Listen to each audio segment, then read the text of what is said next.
Hello students, आइए देखते हैं चैप्टर 16 की दूसरी हेडिंग औसत लक्ष्य अन्योन्य क्रिया के बारे में। औसत लक्ष्य अन्योन्य क्रिया क्या होता है, ध्यान समझिएगा। मैं मनीष गुप्ता अपने चैनल में आपका स्वागत करता हूं। आइए दोस्तों, स्टार्ट करते हैं चैप्टर 16 की दूसरी हेडिंग औसत लक्ष्य अन्योन्य क्रिया। ध्यान समझिएगा, औसत लक्ष्य अन्योन्य क्रिया क्या होती है। जैविक बृहद अणु जो हैं शरीर में विभिन्न कार्य करते हैं। जैविक बृहद अणु बायोलॉजिकल माइक्रो मॉलिक्यूल्स जो होते हैं उनका शरीर में अलग अलग कार्य होता है। जैसे उदाहरण के लिए जैव उत्प्रेरक जो बायो कैटलिस्ट हैं, जैव उत्प्रेरक का कार्य करने वाले प्रोटीनों को एंजाइम कहते हैं। ठीक है, जैव उत्प्रेरक का कार्य करने वाले प्रोटीनों को एंजाइम कहा जाता है। तो आप देख रहे हैं कि हमारे शरीर में कुछ ऐसे प्रोटीन्स हैं जो जैव उत्प्रेरक का काम करते हैं और इन्हें एंजाइम कहा जाता है। जो प्रोटीन शरीर की संचार व्यवस्था में निर्णायक होते हैं उन्हें ग्राही कहा जाता है। ठीक है, तो आप देख रहे हैं कि प्रोटीन जो है वह दो रूपों में कार्य कर रहा है। कुछ प्रोटीन जो है जैव उत्प्रेरक का कार्य कर रहे हैं, उनको एंजाइम कह रहे हैं, और कुछ प्रोटीन जो ऐसे हैं जो शरीर की संचार व्यवस्था में निर्णायक होते हैं उन्हें ग्राही कहते हैं। वाहक प्रोटीन, कुछ कैरियर प्रोटीन भी होते हैं, वाहक प्रोटीन भी होते हैं। वाहक प्रोटीन ध्रुवीय अणुओं को कोशिका कला के आर पार ले जाते हैं। जो वाहक प्रोटीन होते हैं, कैरियर प्रोटीन होते हैं, वे ध्रुवीय अणुओं को कोशिका कला सेल मेम्ब्रेन के आर पार ले जाने का काम करते हैं। न्यूक्लिक अम्लों में कोशिका की सांकेतिक आनुवांशिक जानकारी होती है। जो न्यूक्लिक अम्ल आप पढ़े हैं डीएनए आरएनए के बारे में, उसमें कोशिका की सांकेतिक आनुवांशिक जानकारी होती है। लिपिड और कार्बोहाइड्रेट कोशिका कला की संरचना का हिस्सा होते हैं। लिपिड, कार्बोहाइड्रेट जो होते हैं वे कोशिका कला की संरचना का हिस्सा होते हैं, कोशिका कला के स्ट्रक्चर के पार्ट्स होते हैं। हम औसत लक्ष्य अन्योन्य क्रिया का वर्णन एंजाइम एवं ग्राही के उदाहरण द्वारा समझेंगे। यहाँ पर आपको औसत लक्ष्य अन्योन्य क्रिया के बारे में बताया जाएगा और वह वर्णन जो है एंजाइम और ग्राही के उदाहरण के रूप में देखा जाएगा। ठीक है, तो आप पढ़ रहे हैं औसत लक्ष्य अन्योन्य क्रिया के बारे में। औसत लक्ष्य अन्योन्य क्रिया के बारे में इसमें आपको बताया गया कि जैविक बृहद अणु जो हैं, बायोलॉजिकल माइक्रो मॉलिक्यूल्स जो हैं, वे शरीर में विभिन्न कार्य करते हैं, अलग अलग कार्य करते हैं। जैसे जैव उत्प्रेरक बायो कैटलिस्ट का कार्य करने वाले प्रोटीन को एंजाइम कहते हैं, और जो प्रोटीन शरीर की संचार व्यवस्था में निर्णायक होते हैं उन्हें ग्राही कहते हैं। तो इस तरह से प्रोटीन का आपने वर्क देखा। इसके अलावा प्रोटीन जो हैं वाहक प्रोटीन के रूप में भी काम करते हैं, कैरियर प्रोटीन के रूप में। तो वाहक प्रोटीन ध्रुवीय अणुओं को कोशिका कला के आर पार ले जाते हैं। न्यूक्लिक अम्लों में कोशिका की सांकेतिक आनुवांशिक जानकारी होती है। लिपिड और कार्बोहाइड्रेट कोशिका कला की संरचना का हिस्सा होते हैं। तो लिपिड और कार्बोहाइड्रेट्स जो होते हैं यह कोशिका कला की संरचना के पार्ट्स होते हैं, हिस्से होते हैं। हम औसत लक्ष्य अन्योन्य क्रिया का वर्णन एंजाइम और ग्राही के उदाहरण द्वारा करेंगे। तो अब आपको औसत लक्ष्य अन्योन्य क्रिया का वर्णन जो है, पहला तरीका आपका एंजाइम औसत लक्ष्य की तरह, एंजाइम औसत लक्ष्य की तरह के रूप में वर्णन किया जाए। तो आइए इसका क पार्ट देखते हैं। क है आपका एंजाइम का उत्प्रेरक कार्य।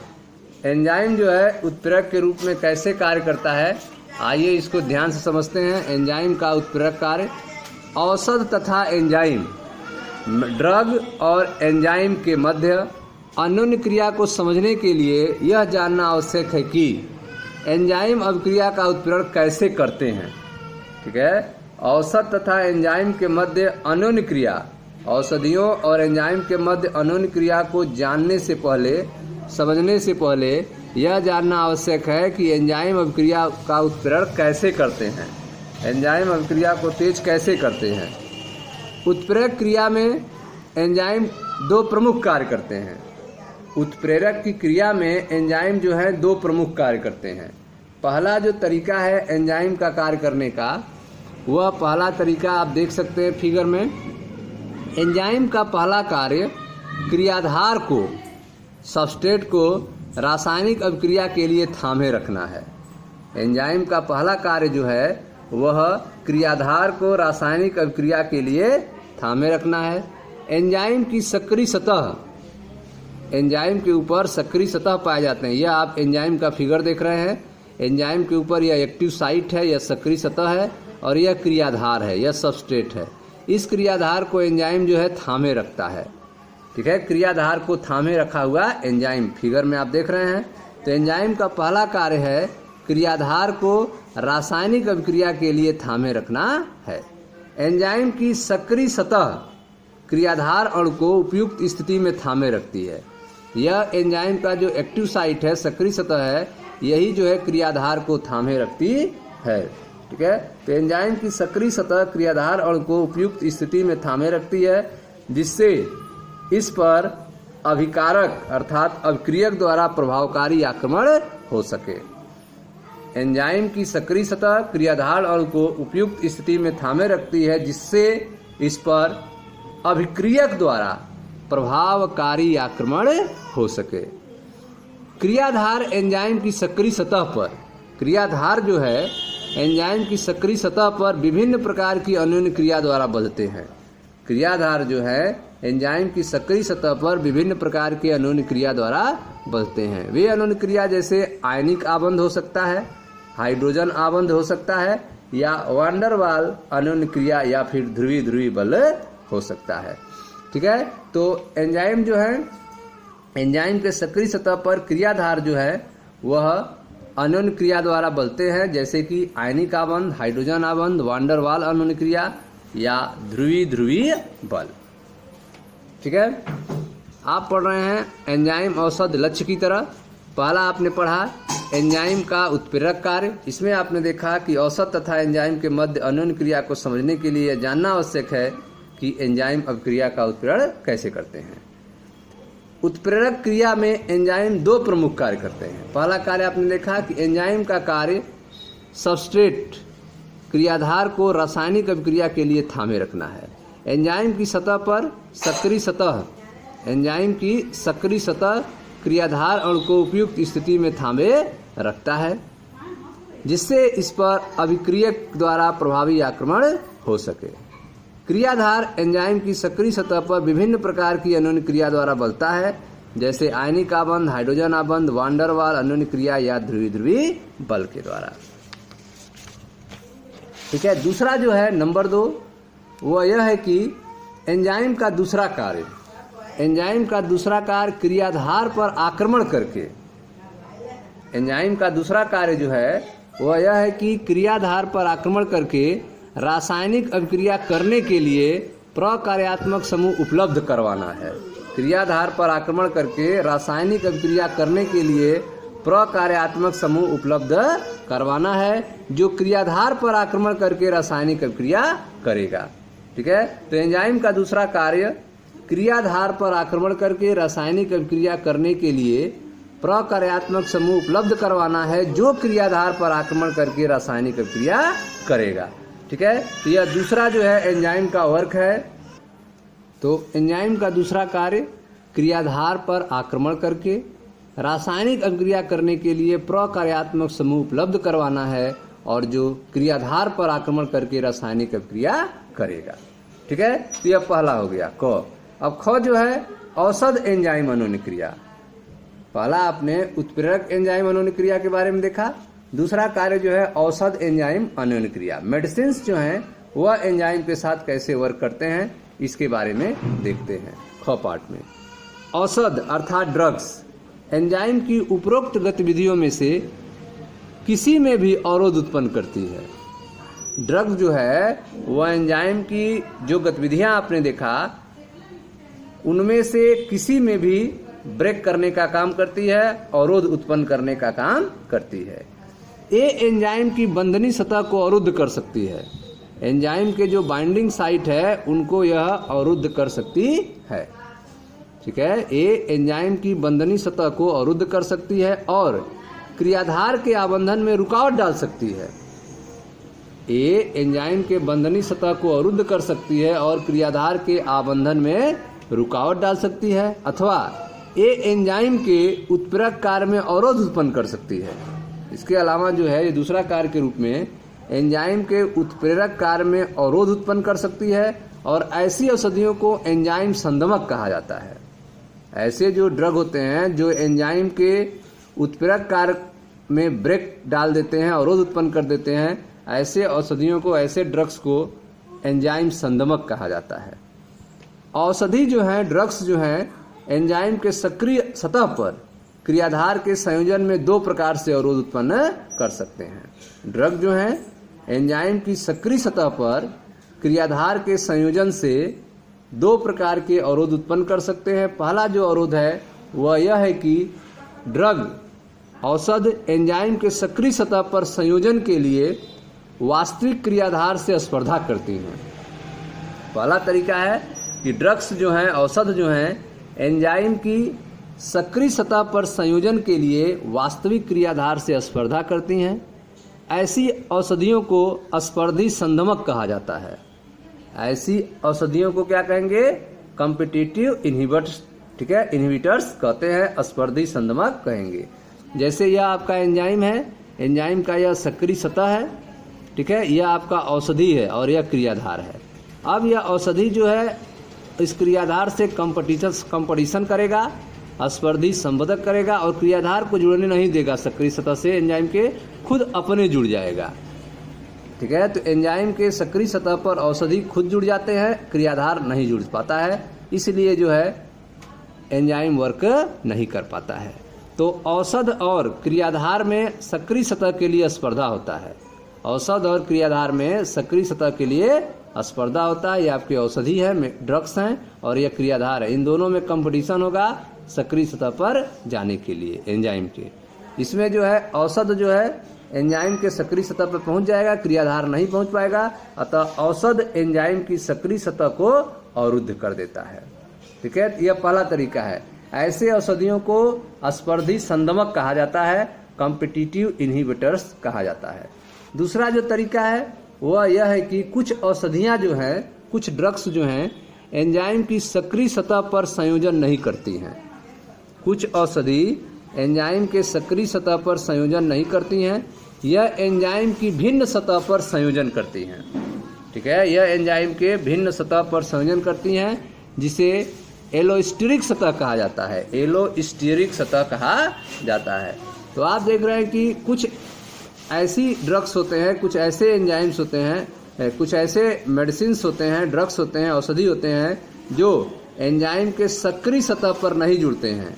यह एंजाइम के दूसरे सतह अर्थात एलोस्टेरिक जो सतह होता है उससे जाकर जुड़ जाते हैं। यह आप देख रहे हैं, यह एंजाइम का एलोस्टेरिक सतह है, इससे आके ड्रग्स जुड़ जाता है, न कि सक्रिय सतह से, ठीक है। यह आपका संदमक है, इनहिबिटर्स है। यह जाके जब जुड़ जाएगा एंजाइम से तो एंजाइम का सक्रिय सतह का शेप बदल जाएगा, सक्रिय सतह की बदली हुई आकृति के साथ। तो एक्टिव साइट का शेप जो है चेंज हो जाएगा एलोस्टेरिक सतह पर संदमक के जुड़ने के कारण। संदमक एलोस्टेरिक सतह पर स्थान लेते हुए, ठीक है। तो दूसरा तरीका यह है कि कुछ औषधि, कुछ ड्रग्स जो हैं एंजाइम के सक्रिय सतह पर संयोजन नहीं करते हैं, यह एंजाइम की भिन्न सतह पर संयोजन करते हैं, जिन्हें एलोस्टेरिक सतह कहते हैं। इस प्रकार संदमक के एलोस्टेरिक सतह पर संयोजन से, इस प्रकार संदमक इनहिबिटर के एलोस्टेरिक सतह पर संयोजन से सक्रिय सतह की आकृति, सक्रिय सतह एक्टिव साइट का जो शेप है वह इस प्रकार परिवर्तित हो जाता है, क्रियाधार इसे पहचान नहीं सकता है, ठीक है। शेप जो है चेंज हो जाएगा, जिससे क्रियाधार जो है इसको पहचान नहीं पाएगा। यदि एंजाइम तथा संदमक के बीच बना आबंध, यदि एंजाइम तथा संदमक के बीच बना आबंध मजबूत सहसंयोजी आबंध हो और आसानी से तोड़ा न जा सके तो एंजाइम अस्थायी रूप से अवरुद्ध हो जाता है। तो यदि एंजाइम और संदमक के बीच बना आबंध मजबूत सहसंयोजी आबंध होगा तो आसानी से तोड़ा न जा सके तो एंजाइम अस्थायी रूप से अवरुद्ध हो जाएगा, अस्थायी रूप से चेंज हो जाएगा। तब शरीर एंजाइम संदमक संकुल को निम्नीकृत कर देता है। उस कंडीशन में शरीर जो है एंजाइम संदमक कॉम्प्लेक्स को ब्रेक डाउन कर देता है, निम्नीकृत कर देता है और नया एंजाइम बनाता है। ठीक है, तो आप देख रहे हैं औषध एंजाइम अन्योन्य क्रिया के बारे में। मेडिसिन्स जो है एंजाइम पे कैसे वर्क करते हैं। तो पहला तरीका आपने देखा, औषध और क्रियाधार सक्रिय सतह के लिए स्पर्धा करते हैं, और दूसरा आपने देखा कि अस्पर्धी संदमक जो हैं वे एलोस्टेरिक सतह पर संयोजन करके एंजाइम की सक्रिय सतह की आकृति परिवर्तित कर देते हैं। ठीक है, आप पढ़ रहे हैं औषध लक्ष्य अन्योन्य क्रिया के बारे में, औषध लक्ष्य अन्योन्य क्रिया के बारे में। इसमें पहला आपने पढ़ा एंजाइम औषध लक्ष्य की तरह, एंजाइम औषध लक्ष्य की तरह। इसमें आपको बताया गया कि एंजाइम का उत्प्रेरक कार्य कैसे होता है। तो औषध तथा एंजाइम के मध्य अन्योन्य क्रिया को समझने के लिए यह जानना आवश्यक है कि एंजाइम अभिक्रिया का उत्प्रेरण कैसे करते हैं। उत्प्रेरक क्रिया में एंजाइम के दो प्रमुख कार्य होते हैं। पहला कार्य है कि एंजाइम का पहला कार्य है क्रियाधार को रासायनिक अभिक्रिया के लिए थामे रखना। एंजाइम की सक्रिय सतह क्रियाधार अणु को उपयुक्त स्थिति में थामे रखती है। ठीक है, उपयुक्त स्थिति में थामे रखती है जिससे इस पर अभिक्रियक द्वारा प्रभावकारी आक्रमण हो सके। क्रियाधार एंजाइम की सक्रिय सतह पर विभिन्न प्रकार के अन्योन्य क्रिया द्वारा बनते हैं, जैसे कि आयनिक आबंध, हाइड्रोजन आबंध, वान डेर वाल अन्योन्य क्रिया या ध्रुवीय बल के द्वारा।